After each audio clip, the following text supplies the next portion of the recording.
If you really want to create content that converts into clients, you have to speak to like an individual person. If you call out that person and you talk specifically to their pain points, I think that's the type of content that's going to get the best results for people. Like, I feel like that's just a mistake most people make on social media is like, they'll get likes, they'll get comments, they'll get follows, and like, they don't do anything with it. Connor, welcome to the show, man. Yeah, thanks for having me. I'm excited. This is actually our first time meeting face to face like this, but we've been Instagram friends, I guess, for a little while now. And For sure. Something that I've seen come up in your content before is that you used to work for one of GaryVee's companies. Could you talk to me a little bit about that? What company were you working with, and what did that role look like? Yeah, definitely. Yeah, so I worked for VaynerMedia at their LA office, so not their like normal New York headquarters where you always see Gary. But I worked on the Vayner talent team there.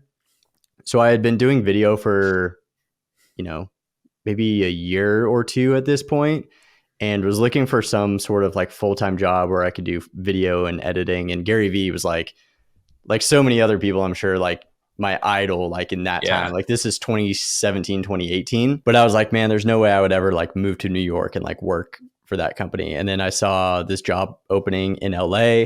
I had a lot of friends in the LA area. So I was like, shoot, let me apply and like see what happens. And I ended up getting the job, moved down there.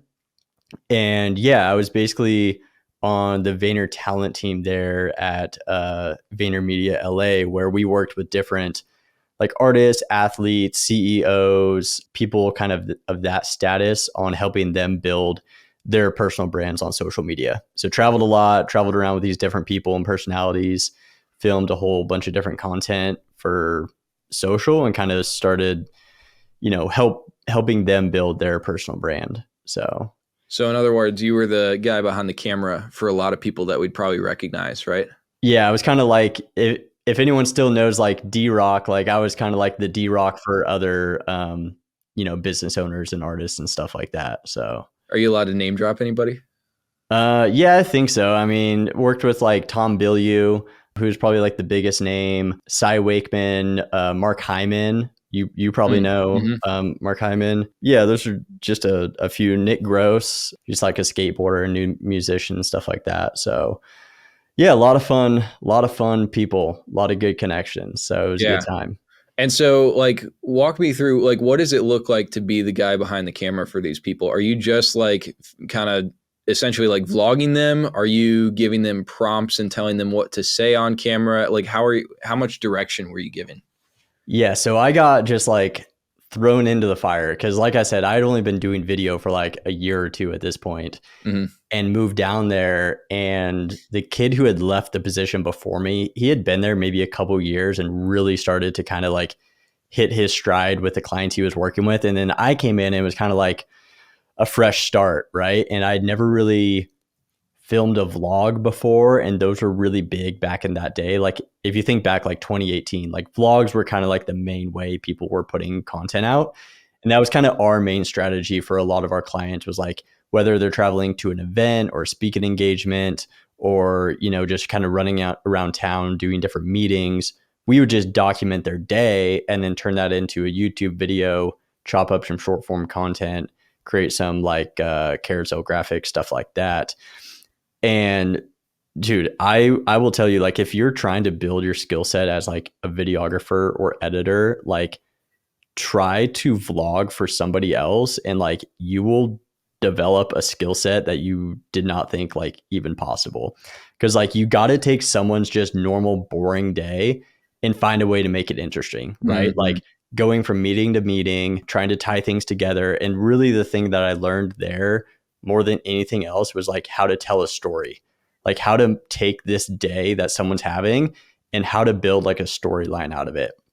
Like, what's the purpose of it? Where are we starting? And kind of like make it flow and keep the viewer engaged the whole time. That was definitely like the biggest takeaway from my time there, was, learning how to tell a story through creating content. So when you're when you're trying to like package somebody's boring day into like a watchable piece of content, right? Like, a lot of people look at, especially short form content, but really like YouTube, Snapchat, TikTok, Instagram, like, name the platform. People look at it and they go, okay, what's my hook? and then what's my next line, and then what's my script. Like, it's become so popular, I think, especially with short form content, because like it doesn't take that much effort to script, not as much as it would, you know, a 10-20 minute YouTube video, but you're just doing this completely organically, right? You're taking what's happening and weaving the story. And so, I mean, how do you think, how do you make that approach work where you can't like manufacture something interesting just out of thin air? Yeah, it's kind of like, you know, you're a fly on the wall in a lot of these scenarios. So it's kind of like you're just documenting what's actually happening. And then just being mindful and like taking notes and remembering, like when you go back to edit, like what were maybe the most interesting parts? What were some of the most interesting things that were said? Because yeah, you're right. It's like you're not sitting down and just scripting out like a perfect script or like a perfect hook. Like you have to go find it or manufacture it, right? So maybe that means taking different parts of the day. Maybe there wasn't like one specific conversation that was like really powerful. So maybe it's like, okay, let's take some pieces from here, take some pieces from the end, take some pieces from the middle, and kind of like put together this little like 10-second like intro hook to kind of bring people in and get them engaged, and then kind of build off of that. So it's really like kind of taking all this content after the fact and building it into something interesting that may not be interesting in a typical like chronological format. Yeah. I think that's the mistake a lot of people make too, is like, because you can hire a video editor for, you know, $5-10 a video, and all that video editor is going to do is they're going to take a clip of footage that's 5 minutes long. They're going to cut it down to 30 seconds, but it's just going to be everything in the same order because, you know, you don't have it. There's no like creative talent kind of being put into the storytelling, where, you know, there's a lot of people in the short form space that we would know, in the content space in general, who have gotten really good at just like this intangible thing of knowing how to, I guess, like reorder everything into a way more interesting piece of content.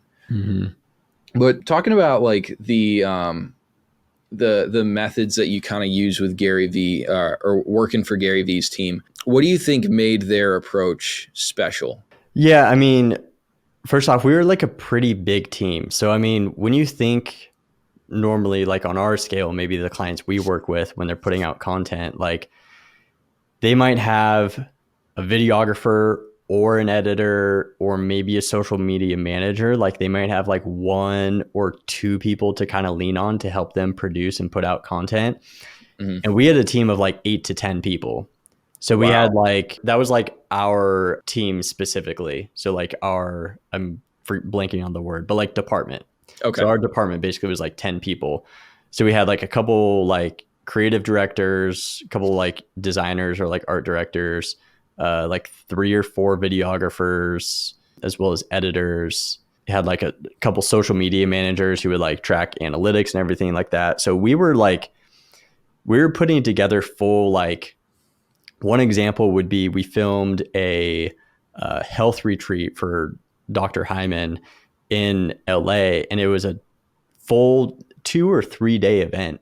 And we built out like everything we were doing, like full run of show, like here's all the things that are happening each day, who's covering each thing, what cuts are we pulling from like each speaking engagement or like session, or like what do we turn around like same day or next day, and like that whole thing. And we ran that with like a team of, I think we had 3 or 4 people like on site, like boots on the ground, like executing on this thing. So I think that's something that like differentiated us from a lot of other creatives or agencies, was like we had the manpower to put out like a ton of content consistently, like at scale, you know, creating long form, cutting short form, creating animations, titled, like we did everything. Like we built, when a client would onboard with us, like we would build their entire creative direction, like everything from branding to font to colors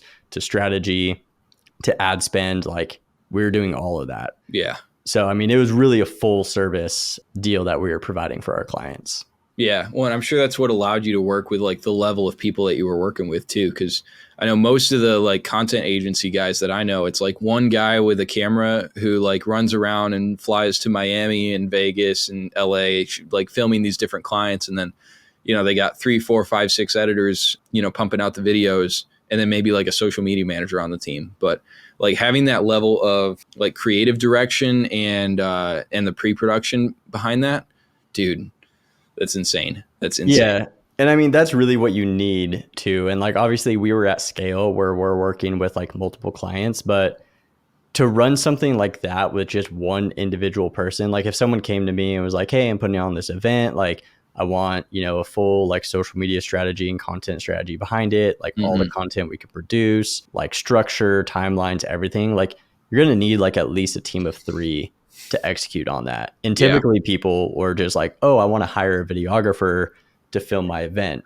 It's like, okay, cool. But like, why? It's like, oh, well, I should have a video of it. It's like, yeah, you should, but like, what's your distribution strategy? Like, what are you trying to achieve with the video or multiple videos? Like, are you capturing each person's presentation, turning that into a long form? Like, are you doing little interviews off to the side, a short form? But like, people don't really think of that stuff. They just think like, oh, I just need a videographer to like film the event. Yeah. And there's a lot more that goes into it than just that. Yeah. So as you're filming stuff and as you're kind of going through the footage afterwards, what are you looking for in a segment to say, okay, this is interesting enough to put in the final video? Yeah, man, it's really hard to say. I mean, some of that stuff just like kind of stands out to you. And maybe that's just like naturally over time you start to like have an eye or like an ear for it where it just like stands out to you.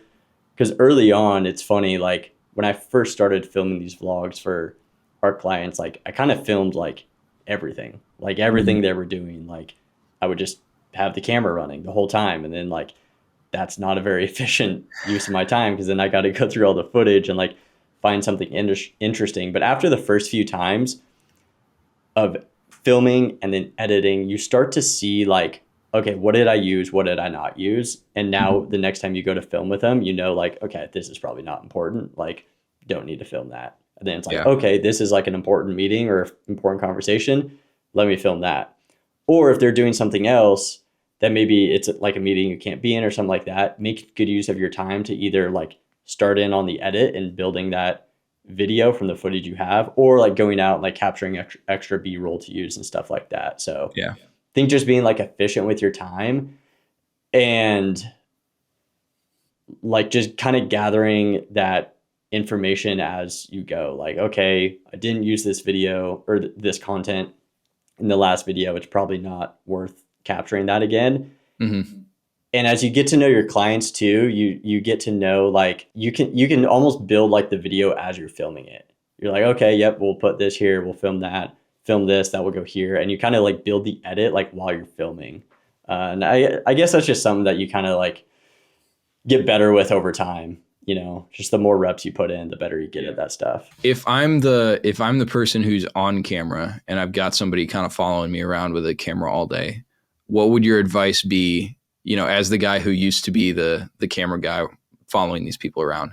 As far as like, what would you tell the person who's being followed? Like what should they do? So like, I'm an entrepreneur. I hired this videographer to follow me around with a camera all day. What would you tell me as the entrepreneur who's like trying to go about my day, but also allow it to be used for content? What advice would you give me to get the best success out of that? Boy, I mean, I think definitely finding someone who has good like storytelling experience, like not just hiring like any videographer, but someone who has like a track record doing the type of content that you're trying to do. And then also maybe like providing some examples. I feel like that's always super helpful when a creative can like kind of see like, oh, okay, this is what you're trying to do. Because a lot of the times people who aren't creatives, they try to describe something to somebody who's a creative and it's like, yo, you're not making sense. Like I do not understand what you're trying to say. And then they like show you the video. You're like, oh yeah, that's this type of video that you're talking about, because they're just not using like the right words or whatever.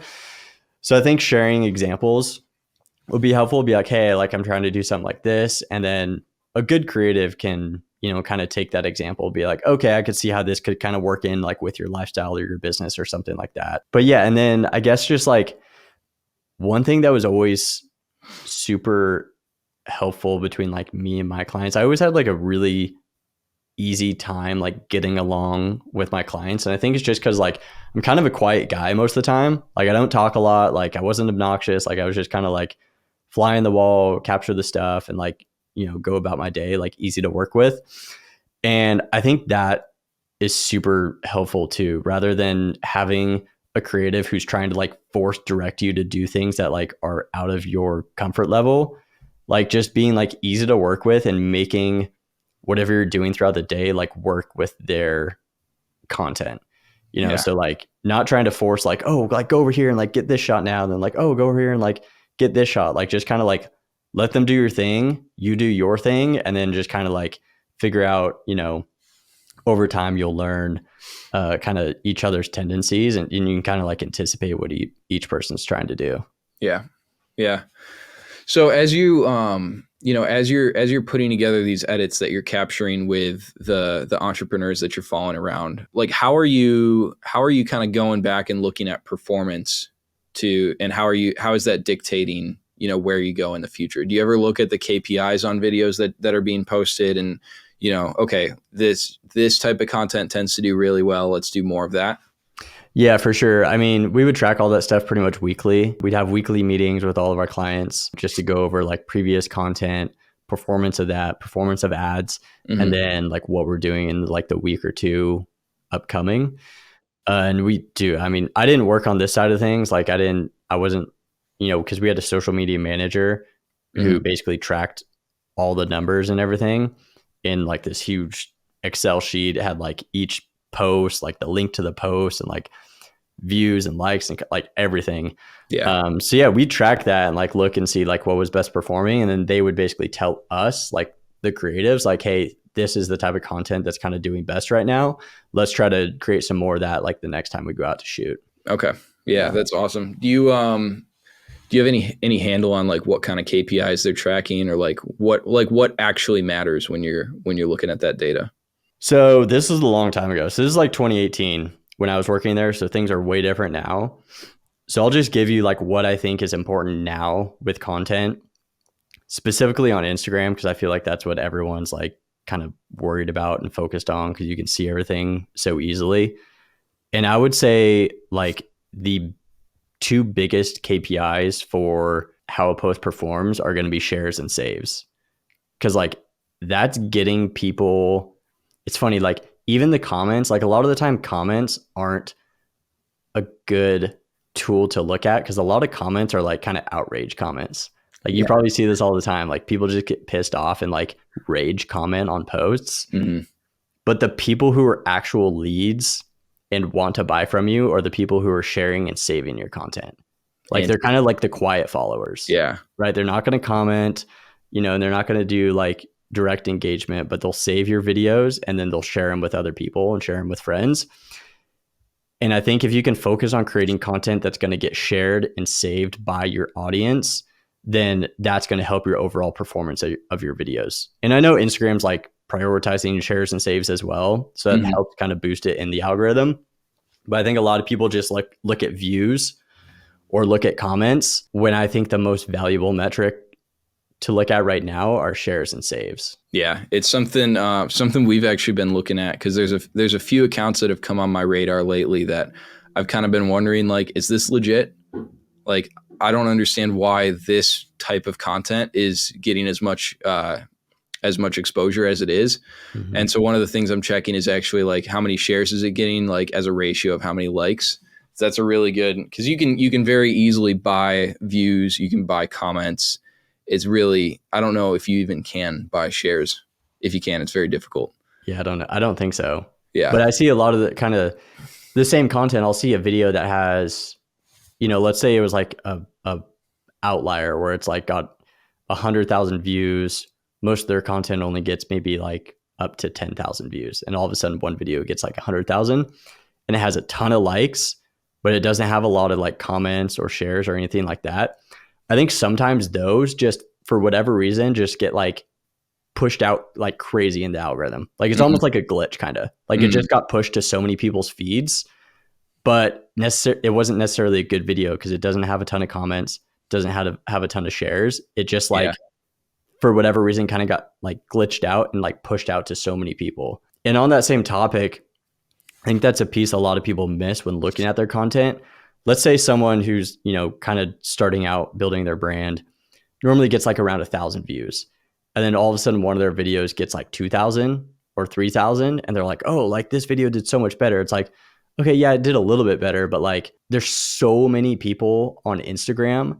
Reaching an extra 1,000 is like it's like nothing, right? Like it could have just got pushed like to an extra 1,000 accounts, like on accident almost, or maybe just because there wasn't a lot of content like being pushed out at that time. So yours got like pushed out to more people. But like if it didn't increase in saves, if it didn't increase in shares, if there wasn't more engagement, then it probably wasn't actually the content. It was probably just like got pushed out randomly. How do you make your content more shareable? That's a great question. That's kind of a deep question. So a good example would be I had a video recently. It was a golf video. We had a bunch of our friends come out for a golf event over here. And we had one of our like videographer buddies film the event and put together kind of like a recap video or like a hype video, right? And it was dope. Like video was fire. And, but it just started out with kind of like a drone shot and like the logo for like the event that like popped up. And I was like, man, I really want to post this, but I also want to see if I can like get this to perform well. So all I did was take like an iPhone clip from the first day of the event of like the first group teeing off and then like all the other guys behind them. And like it was like 3 seconds. And I put a hook on there where it was like, when you hire a professional videographer to film your boy's golf trip or something like that. And dude, it freaking popped like crazy. Yeah. Like 300,000 views. Like I think it's got over 1,000 shares. And I think that's how you create shareable content, is like building a connection with the person watching it. Because if you look at the two videos side by side, it's like if a video starts out, it's like a drone shot of like a golf course, a logo pops up. It's like, okay, this might be a cool video, but like there's no like connection there. Like there's no kind of purpose. It doesn't make you, like think of your best like golfing buddy who you want to share it with. But when you say like, hey, we hired a professional videographer to film our boy's golf trip, now all these golfers are like, because every guy has like a golf trip like every year, so it's like, oh, I got to send this with my golf group. And then they send it with their golf group. And then they send it with their golf group. So you kind of build that connection, like build that like emotional investment into the video by either like writing or saying like good hooks in the beginning. So yeah, I think it all just comes down to like connection with the audience, like, do they feel a connection with a piece of content? And when they watch it, do they think like, oh, I got to send it to this person, like this person has to see it.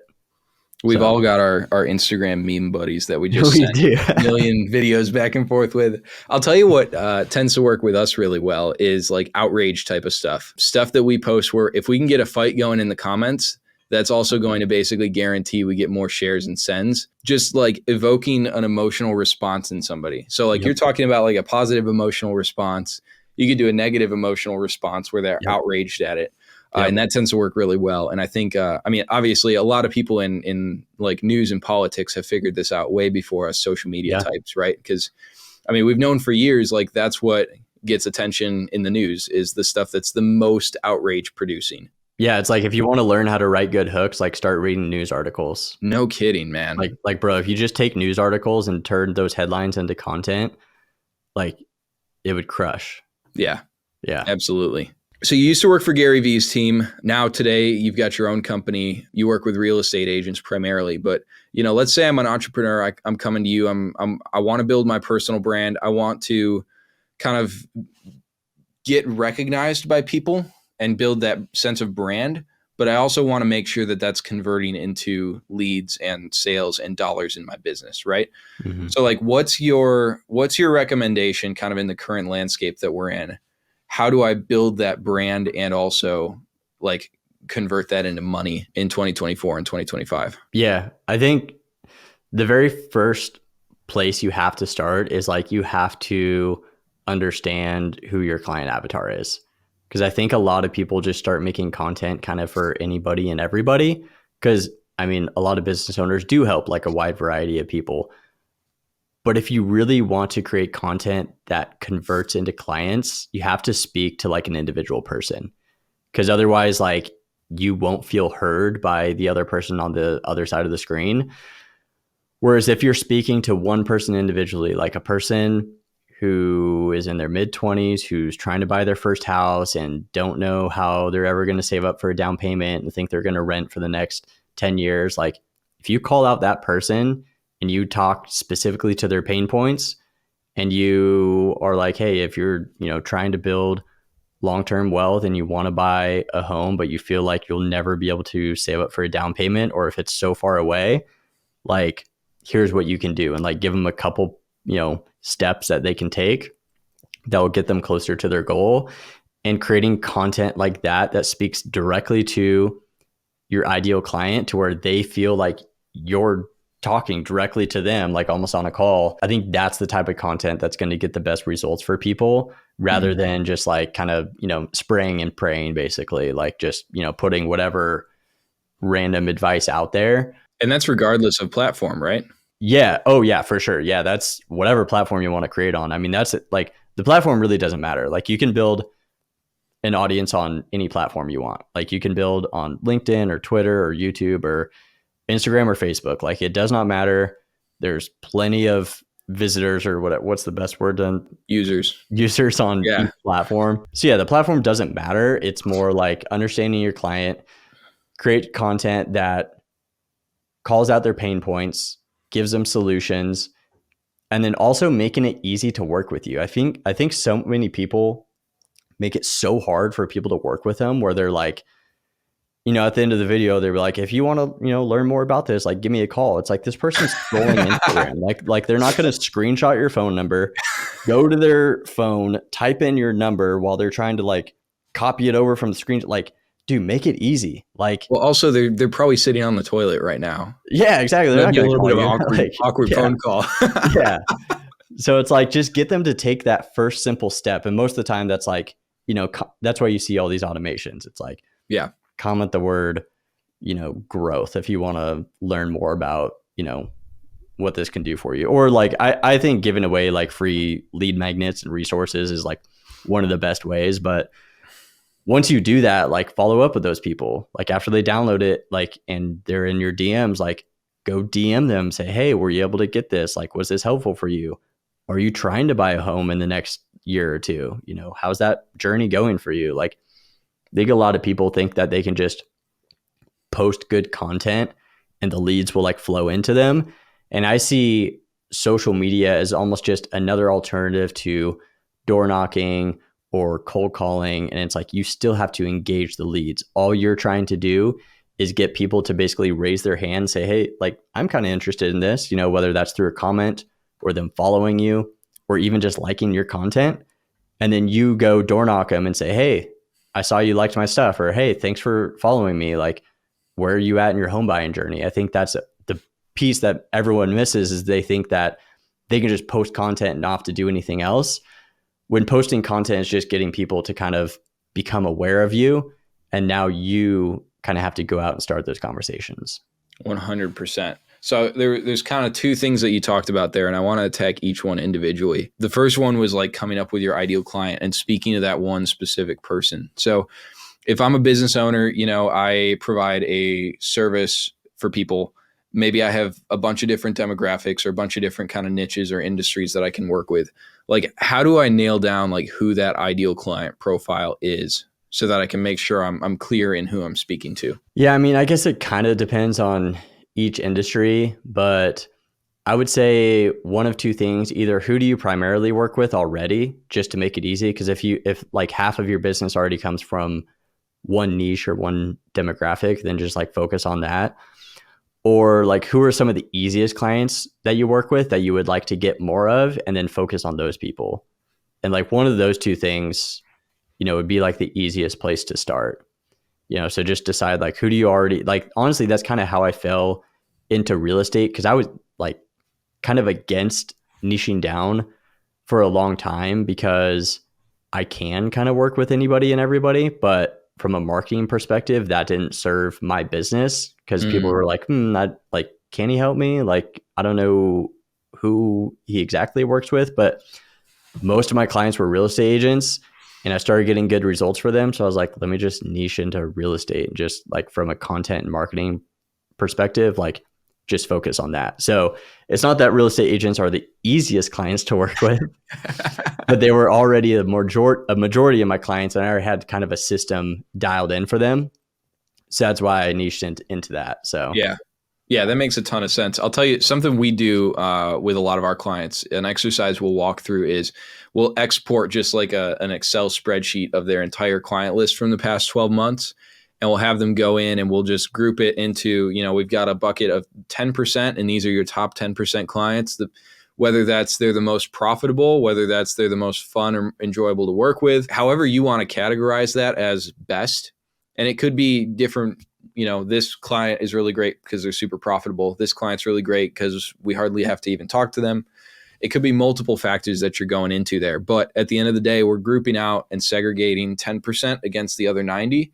And then we just go in and we go, okay, what are the similarities and the commonalities between these 10%? Mm-hmm. And you'll probably find like 5, 6, 7 characteristics that all of them hold, a handful of problems that all of them hold, or outcomes that they're all pursuing. And so it's not that you don't necessarily have to, although it can be helpful, you don't necessarily have to niche into a specific industry, but you niche into a specific problem that you solve and a specific, outcome that you're able to provide. And that's a really powerful strategy, because then you're able to work with those people in the different industries, and you're basically guaranteed you're going to get clients that are your favorite to work with. Yeah, 100%. Like if you're talking real estate, like there's so many different niches that you could focus on as an agent. Like you could focus on people who like fix and flip properties. You could, work with, people who are relocating to your area, like new people moving in. You could work with first time buyers, you could work with veterans. Like there's so many different niches you could work with. But I think if you speak directly to like one of those types of people, like you'll start getting heard a lot more. Rather than just trying to talk to everybody, you kind of just become just another commoditized real estate agent, who can just kind of work with anybody and everybody. Yeah. Well, and that industry is such a perfect example too, because it's like, it's more, at least it seems from the outside, it's more, I would say, aggressive than others, where like most industries maybe are 80-20, where 20% of people in the industry are get 80% of the money. With real estate, man, it's like 99-1. Yeah. Okay. So that's the first thing, is coming up with your ideal client profile and speaking to them. The other thing you were talking about is people, they make it too hard for people to work with them. Mm-hmm. And the example you gave, which I thought was perfect, I've seen this a million times, like real estate posts where they put their phone number in the caption. Yeah. Or they put their like MLS ID in the caption, because that's super important. So talk to me, like, what are the strategies that you need to follow in order to make it easy for someone to take that next step, raise their hand and say, I'm kind of interested in this, and end up working with you? Yeah, I think just number one, just like I said, like being mindful and aware of like who's following you, who's liking your content, like who's commenting, and like reciprocate and engage back with them. Like I feel like that's just a mistake most people make on social media, is like they'll get likes, they'll get comments, they'll get follows, and like they don't do anything with it. Like they don't say like, thank you for following me, like thanks for the comment. They don't reply to comments. Like they're just like, it's just like a post and ghost type of, strategy. So I think engaging back just to start is like a great place to go from. And then the next thing would be definitely like setting up, like mini chat automations to start those conversations, or even just asking people to comment, like, hey, if you found this helpful, like comment, what you want to see next, or, comment if you want my free. I think a great strategy for real estate agents would be like putting together a like a home budget, like people who are trying to buy a house, like build out a home budget template and then start making content around how to budget to buy a house, like different things you have to take into consideration, like how to save some money each month. And then be like, hey, if you want this free budget template that I built, just comment this word and I'll send it to you for free. And like, that's a great way to get engagement and get people again to raise their hand and start conversations. And then staying on the topic of Instagram, I think like story polls would be another great one, right? Like just a quick, you and I do this all the time, just a quick like story poll of like 4 options, like where are you at? What are you trying to achieve? What are 4, what's one thing that's holding you back most from, maybe buying your first home? See who clicks, send them a message. Like, I think a lot of people post that stuff and then they think that they're just going to like DM them like, hey, I'm ready to buy a house. Like, let's go. It's like, no, that's just simple. Like, those are like soft, like hand raises of like, hey, I'm kind of interested in this. And then it's on you to go back and then kind of strike up those conversations. So tell me if I've got this right. Basically, you put stuff out there where people have the opportunity to basically just engage back, right? So using the example of that poll on the story, like you put a poll up there, it's 4 different options, and then you're going to message the people who respond to that, and you're going to start a conversation with them that potentially leads to a sales appointment, that potentially leads to a closed deal. Am I right? Yep, 100%. Love it. Yeah. And for those who don't know the ManyChat strategy that Connor was referencing, do you want to kind of walk through that just very briefly? Yeah, for sure. So ManyChat is just it's a software that you could connect to your Facebook and Instagram account, and it basically allows you to make a post. This is another great one for like new listings. So if you do a listing video on like a new property that you brought to market, you could make a little video tour of the listing, some cool features, like what's unique about it. And then I personally do not like giving away like the address and all the information on the listing on Instagram, because people can take that and just go search whatever they want. Like, you want them to connect with you on Instagram. So giving them a reason to do that. So you say, hey, if you want all the information to this listing, or if you want the link to this full listing, just comment the word link below and I'll DM it to you. And you can set up an automation where when people comment the word link on that post, it automatically sends a direct message to the person, and you can either send the link directly to them, or you can ask for their email so you can email it to them. And all that is done automatically. You just set it up. It's like a little kind of workflow type deal. And you can start those conversations that way. And then, those DMs basically auto-populate. You can go back in and say, hey, like, what do you think of this listing? Like, were you able to check it out? You want to schedule a private showing, like something like that. So that's kind of how that works. Yeah, it's really cool because ManyChat is like your first way of getting your leads off of the social media platform and like into your own ecosystem, right? I know you're big on this, but something we talk about with our clients and with people we're talking about all the time is like building your email list. Yeah. Because that's how you get the person off of the social media platform and onto something you actually own. I think you actually dealt with this before, where you had a social media account that you grew and then it got banned, right? Yeah.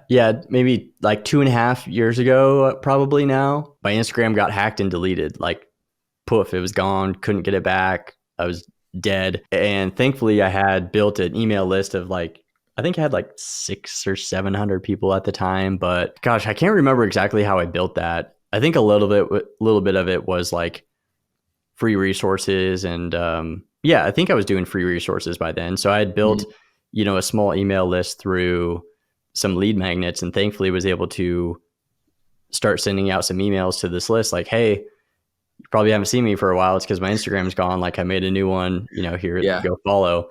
But yeah, I don't think people utilize their email list enough for building their business and getting clients. I think email list is such a powerful thing. And because you can reach people directly no matter what. Like, if people open your emails or click on your emails, that's another story. You got to work on like improving your subject lines and stuff like that.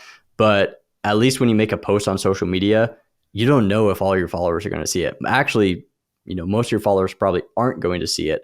But when you send an email to every email in your database, like, they're going to see it. So it's a really good way to have direct, like, one-to-one contact with your prospects. Yeah, that's actually a really good point. There's no algorithm behind email marketing. where depending on the quality, it's purely just user behavior, whether the headline's good enough to get them to open. Yep. And so you can't make the excuse that you're being shadow banned or that Instagram doesn't like you anymore or whatever you're going to say. Exactly. Yeah. You know how I actually started my email list, and I wouldn't recommend this, but I exported all of my contacts from Gmail, which I probably had at that point. I probably had like around 500 contacts already from Gmail, and I dropped those into my email sending software. And then I started sending emails, and I immediately just got like hammered with unsubscribes. That's funny. Yeah.